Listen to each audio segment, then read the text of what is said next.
auscultación busca la característica de los ruidos hidroaéreos en timbre y frecuencia, elemento de importancia que nos habla del estado del peristaltismo intestinal. Se realizará auscultación mediante estetoscopio, indirecta, o en su defecto se cubre el abdomen con una sábana limpia y ausculta directamente apoyando la oreja. Destacamos que la ausencia de estetoscopio no exime de realizar esta maniobra. Se realiza auscultando cuadrante por cuadrante. Se consignará la frecuencia de los ruidos, consideradas normales, de 3 a 4 por minuto. Se prestará atención al timbre.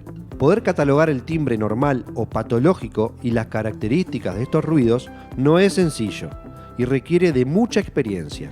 Habitualmente, cuando los ruidos se encuentran aumentados en timbre, adquieren un sonido metálico, similar al ruido que provoca un líquido en un recipiente metálico que se agita e impacta contra las paredes del mismo. Esto traduce la lucha de una víscera hueca contra un obstáculo. El timbre del ruido hidroaéreo se consigna únicamente si se encuentran aumentados, es decir, no se caracteriza el ruido hidroaéreo de timbre disminuido.